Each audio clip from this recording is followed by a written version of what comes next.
Josh McAllister. Thank you, Madam Deputy Speaker. I beg to move that the bill now be read a second time. I began my career as a teacher. I first entered the classroom in 2009. At the time, we were just beginning to see the use of smartphones amongst teenagers. There was the odd phone in the classroom, the odd instance of a child being bullied through their device. Neither I nor any other teacher at the time could have imagined the impact these devices would come to play in childhood. Speaking to children and parents today, it is clear that children's excessive screen time and unhealthy social media use is fueling family disputes, childhood unhappiness, and parental concern the length and breadth of our country. This problem is growing. Voices of concern are getting louder, and I believe it is now time to act. Today, the average 12-year-old spends 21 hours a week on their smartphone. That's the equivalent of 4 full days of school teaching per week. 93% of 12 to 15-year-olds are active social media users. 76% of teenagers spend most of their free time on their screens. This is a fundamental rewiring of childhood itself, and it has happened in little over a decade. Children are spending less time outside, less time reading, less time exercising, exploring, meeting people, communicating in person, all the things that make childhood special and the things that are necessary for healthy childhood development. Instead, many of our children now spend their time captured by addictive social media and smartphone use, often sat alone, doom scrolling, being bombarded by unrealistic representations of life, communicating through asynchronous large group chats rather than through looking at facial expressions, eye contact, body language, learning to interact, moving less, smiling less, learning less, growing increasingly anxious and depressed. This rewiring of childhood has only one winner: the balance sheets of social media companies. Their business models, the very essence of their business, is built around monetising attention. As their understanding of our consumer habits and technology improves, the encroachment on childhood is set to get worse and worse. What has been the impact of this transformation on childhood? The use of smartphones and social media has grown in parallel with a sharp increase in depression and anxiety amongst teenagers. The trend has been reflected around the world, and the trend lines everywhere have tightly followed one another. Greater time spent on social media and smartphones has run along in parallel with higher rates of anxiety and depression. What are the credible explanations for this worldwide explosion and phenomenon in adolescent mental health problems, if not social media and smartphone use? I'm sure that nobody here needs me to highlight the crisis faced by child and adolescent mental health services. Our NHS is desperate for any action that might help to address this. The threat posed to our children by excessive screen time is not limited, though, just to their mental health.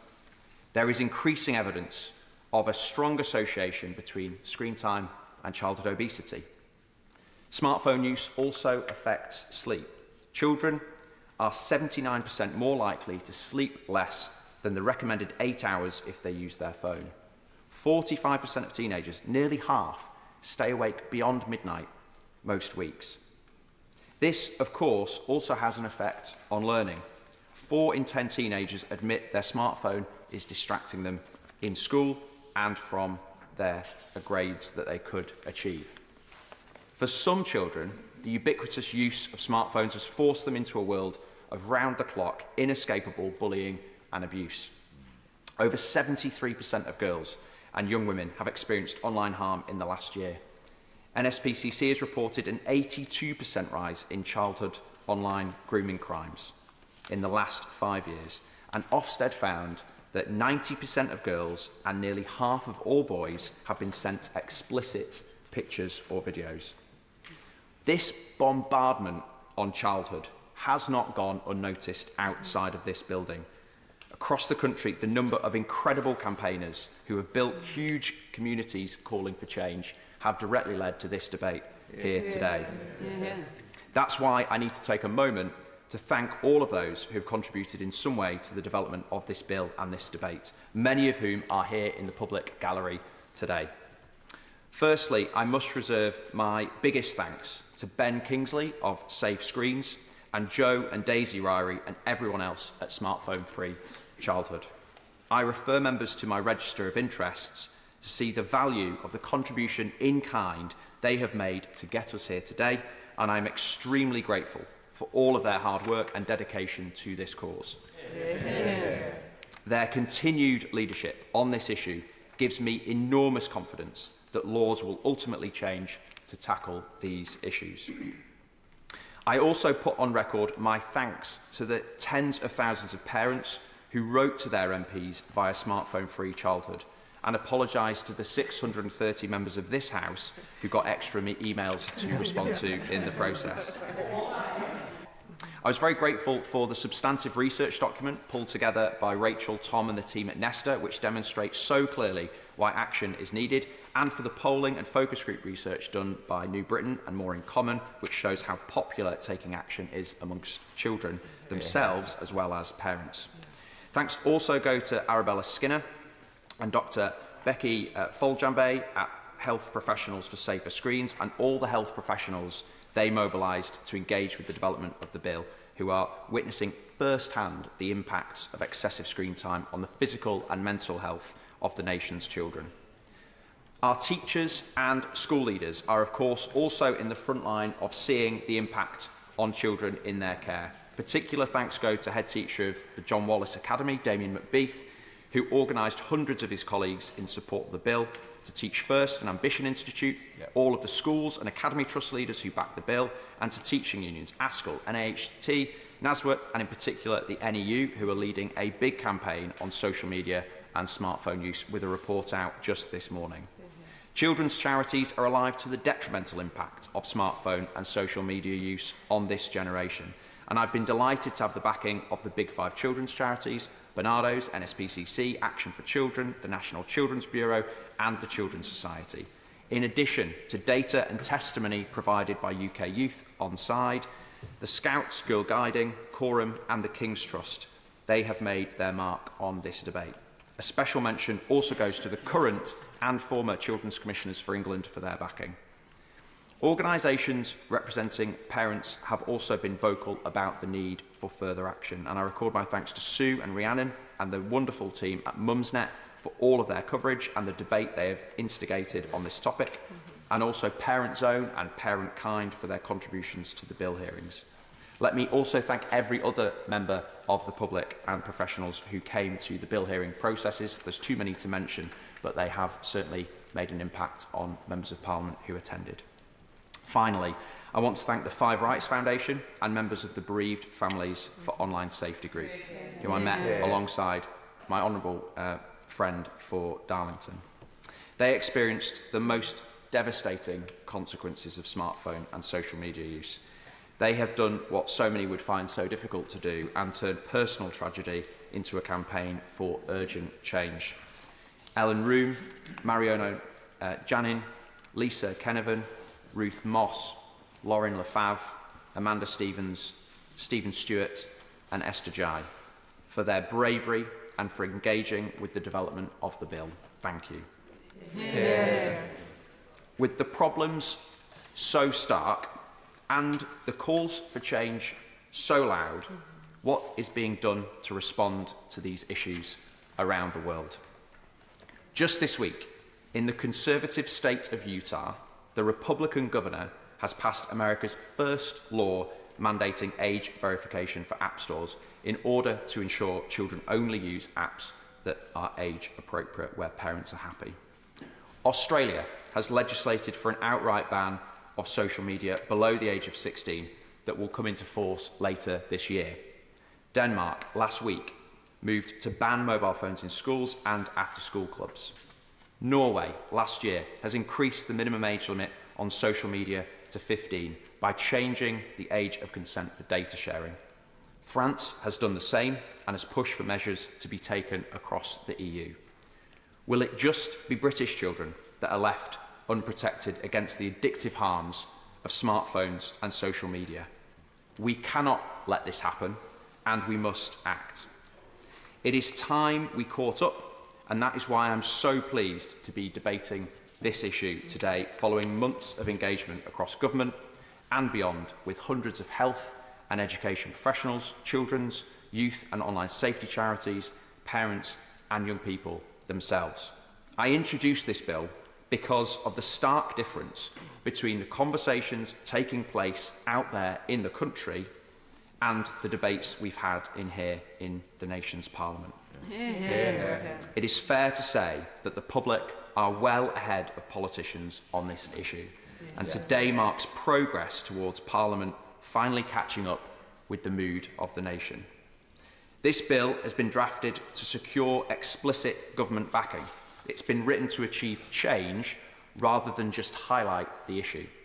That is why the bill before us is narrower than where I started when this campaign began 6 months ago. But I'm hopeful that the Minister will confirm in his response that the government will be taking forward measures in this bill. What does the bill do? Most importantly, it commits the government to come back within a year with a decision on whether to raise the digital age of consent from 13 to 16. Under GDPR legislation, the standard age of consent was set at 16. However, countries could choose to vary it as low as 13. That's what the UK chose to do at the time. The appropriateness of that decision must now be assessed, given the ways in which social media companies are now using teenagers' data to keep them hooked to their platforms. Alarm bells on this question of data and consent are already ringing, and just this week the Information Commissioner announced an investigation into how TikTok uses 13 to 17-year-olds' personal information to make recommendations to them. Changing the digital age of consent would give parents more control over who was accessing their children's data, and it would dumb down the powerful algorithms that feed children addictive content. The bill also commits the government to instruct the UK Chief Medical Officer to update and reissue guidance for parents and professionals about the impact of excessive screen time and social media use on children. It is nearly 6 years since this guidance was last issued, and we have seen the positive impact of recent guidance elsewhere in places such as America, where the Surgeon General advice has stated more recently social media has not been proven safe. Children and adolescents who spend more than 3 hours a day on social media face double the risk of mental health problems, including experiencing symptoms of depression and anxiety. This advice led to calls in the US for cigarette packet-style health warnings on social media websites. Given how rapidly these devices and services are developing, it is vital that parents and carers are given up-to-date advice on the harm their children might be exposed to. Why has this not been done before? The technology companies that are profiteering off this rewiring of childhood are incredibly effective at casting doubt over any evidence of a link between screen time and negative impacts on children. This is not the first time an industry has fought against a tide of evidence in order to keep peddling their product. In the 1960s, the tobacco industry was lobbying hard against the link between smoking and cancer. In the absence of evidence of a causal link, they cast doubt on the overwhelming correlational evidence available. In the end, the government, our government, acted on the basis of correlational studies using criteria set by the epidemiologist Sir Austin Bradford Hill. The criteria attempts to help policymakers to make decisions when causal studies don't exist. His criteria included, and I quote, that consistent findings observed by different persons in different places with different samples strengthens the likelihood of an effect. So, for example, that students across the Western world began reporting feeling increasingly lonely in school from 2012 is important. Or another criteria, again I quote, that greater exposure should generally lead to greater incidence of the effect, essentially the dose effect. Studies of multiple large data sets, including the UK's own Millennium Cohort study, shows that teenagers who are heavy users of social media are more likely to suffer from depression, anxiety, eating disorders, body dysmorphia, and other mental health harms. It could take years for evidence of a causal link through scientific studies to be established. In the meantime, our children's mental and physical health degrades, their education continues to be affected, and evidence of a correlation gets stronger and stronger.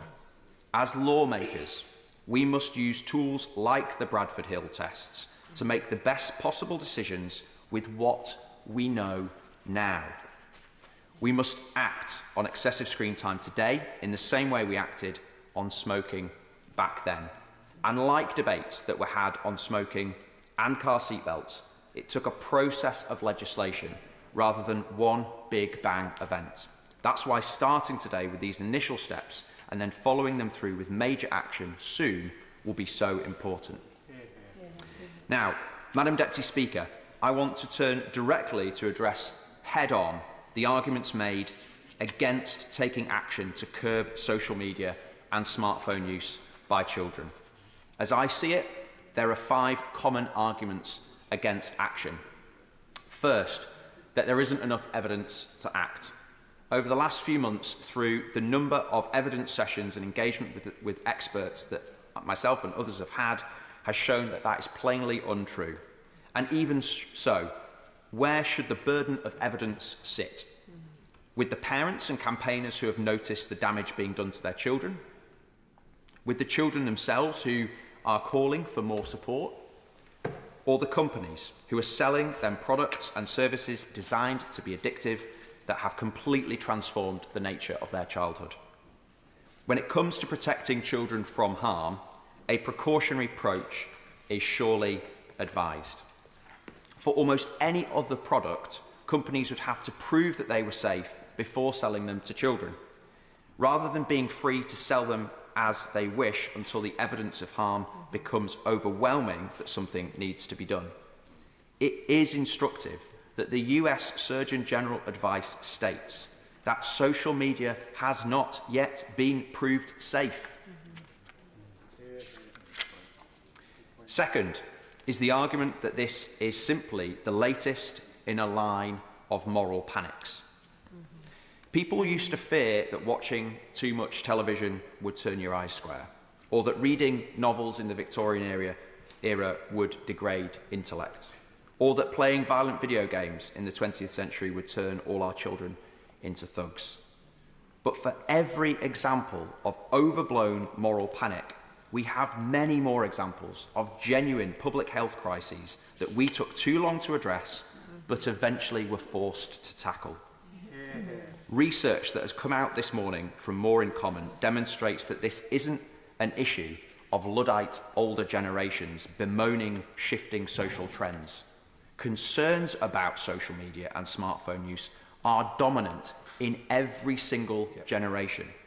Half of Gen Z regret the amount of time they are spending on social media. The third argument I hear is that the genie is out of the bottle and it is too late to do anything now. While phones and social media are undoubtedly here to stay, their harms don't need to be. Regulation can find a way of allowing children to experience the benefits of this technology without being exposed relentlessly to its harms. Just as introducing seatbelt laws saved thousands of lives from road traffic accidents without killing off the car industry, introducing a virtual seatbelt can protect children from excessive screen time. Both action in other countries and our own experience, early though it is, with the Online Safety Act here in the UK, have shown that tech companies are not beyond the power of governments. The fourth argument that tends to come from big tech themselves is that proper age verification is too difficult, age restriction unproven, that the technology doesn't exist or is imperfect. Companies like Yoti and many other age verification platforms show that this is no longer the case. I'm also a technology optimist. The reason this technology is not yet pervasive is insufficient demand. Introduce the regulation and technology will have to catch up, and that is what we will see in Australia later this year. And finally, some suggestions that it is not the government's job to get involved, that this is an issue of parental responsibility. This misses the point that this is a collective action problem. Parents and children alone are not able to establish new shared rules for something that is addictive at a societal level. The reason that smartphones and social media are causing so much stress and conflict in families is because we are giving parents the unenviable choice of either removing devices and ostracising their children or giving into the demands for access and living with the health, sleep and learning consequences. Added to this, not only are parental controls at device, operating and app level confusing and opaque, but our own existing data law gives children as young as 13 the power over their data, which means that they can opt out of these parental controls in Year 8 of secondary school. We disempower parents with a problem that is common across society, and then when parents ask for help, we say it's a matter of personal responsibility. I hope today's debate can bury that argument that responsibility for this problem lies with parents struggling with this impossible challenge. Gladly give way. I just thought you might like to know I'm not going to make any of the arguments that he's arguing that I shouldn't argue. I welcome the intervention from the Minister, so glad to have boxed off those 5. Madam Deputy Speaker, there are moments when politics falls behind the public mood. The process and traditions of our democratic system make it difficult to keep up with the rapidly evolving world of tech and social media. But this Parliament works best when it is a reflection of the problems and concerns of the people and a chamber for earnest problem solving and action. Over the last few months, I've been encouraged by the sheer volume of support for this bill and this debate. That support comes from across the country, across the ages and across the House. My firm belief that unless we as politicians are able to be the disruptors on this issue and solve it, we will be left being disrupted by it. Acting assertively, together and sooner, will bring benefits to our tech industry, to our public services, for the quality of family life in the UK, and most importantly, to the opportunities for our children. It is for these reasons that I commend this bill to the House. I would like to start by paying tribute to my honourable friend, the member for Whitehaven and Workington, on introducing this bill and on all of the work that he has done to advance the debate on the need for action to halt the harms caused by mobile phones and screen time to our children and young people. Less than a year ago, in the last Parliament, the Education Select Committee published a report on the impacts of screen time on education and well-being. Based on a careful examination of the evidence, the committee concluded that the harms of screen time and social media use significantly outweigh the benefits for younger children, whereas limited use of screens and genuinely educational uses of digital technology can have some benefits for older children. I'd like to begin by congratulating the member for Whitehaven and Workington for bringing his private member's bill to the House, and I'm proud to be one of the co-sponsors. It has clearly been a complicated journey to get to this point, and the bill may not resemble quite what he originally had in mind.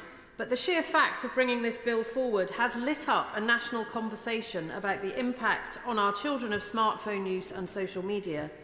A conversation that was growing ever louder, but which has now spilled over passionately into the inboxes of nearly every member of this House. Can I start by thanking my honourable friend, the member for Whitehaven and Workington, for the huge amount of work he has put into this legislation. I am very proud to be a co-sponsor of this bill. in support of his tireless efforts in this area, his leadership and his lifelong commitment to safeguarding children from harm.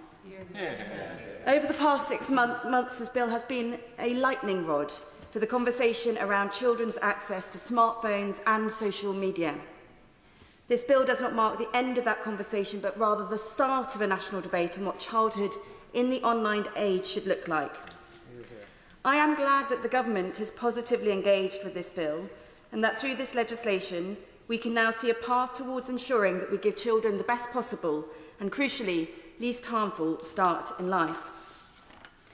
I commend him, the Honourable Member for Whitehaven and Workington, for all the work he has done in the lead up to this point and his use of convening power to bring together so many individuals and organisations. Also begin by thanking the Honourable Member, my friend for Whitehaven and Workington, who I've now started calling the patron saint of the Smartphone Free Childhood campaign. He often comes up on the doorsteps in Beckenham and Penge when speaking to parents as well. This topic has prompted a huge response, both in my own constituency and I know across the country as well. I do strongly welcome the role of the UK Chief Medical Officers. Who doesn't want more Chris Whitty in their lives? And schools and parents were calling out for more top-down guidance, and I applaud this effort. I think we have to make sure that our evidence base is at the heart of what we're doing. And I applaud the government for bringing this forward, but I would urge that this is the first step in our actions. And I would ask that, if possibly, the Minister could consider whether we could have some sort of interim update by the summer. It's a crucial moment. I appreciate the 12-month period, but if there was an update by the summer, I think that would be very helpful.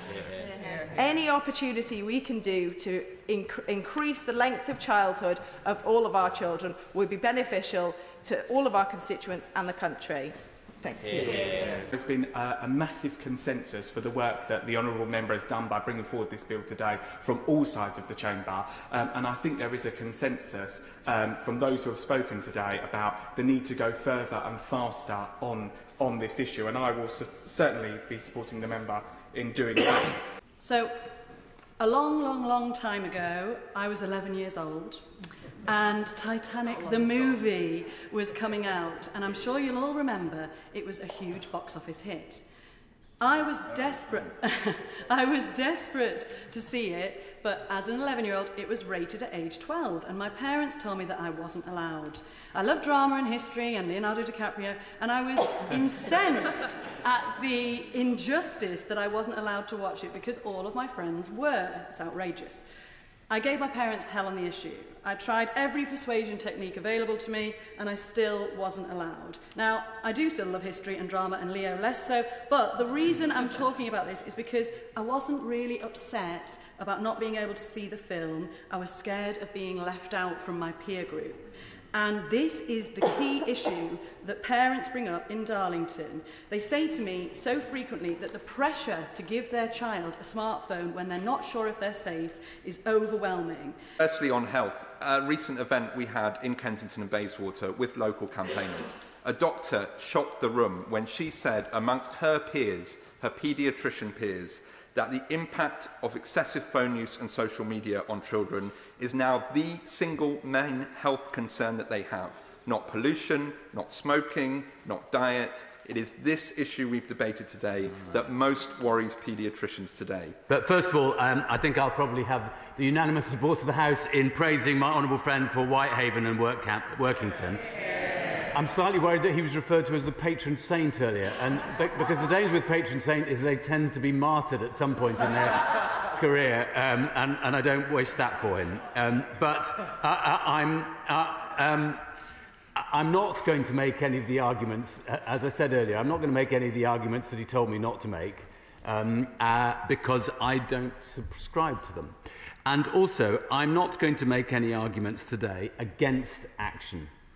I think that that's an important point that the House needs to recognise, that everybody accepts that action is inevitable in this sphere. Madam Deputy Speaker, nothing could matter more than the mental, physical and spiritual health of our young people. There are many aspects to that health, addiction in its many forms, including alcohol, drugs, gambling and, I would argue, as many others have today, smartphone use. Harmful messages about body image, violent and risky sex, radicalisation, bullying, self-confidence, and taking one's own life, all of these are part of that.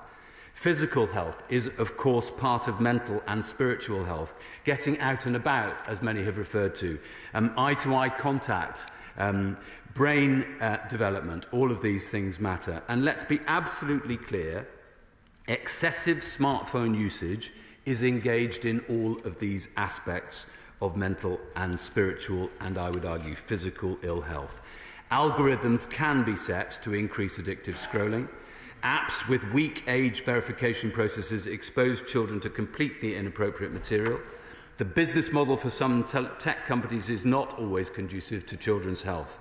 We also have to consider the benefits of limited rather than excessive use of smartphones. We recognise the difficulties facing parents, teachers and youth workers, adjudicating rows, as has often been referred to, and of course teachers know that they're only part of a child's life for 20% of their time. So parents and the expectations and the social expectations on parents are just as important as anything else.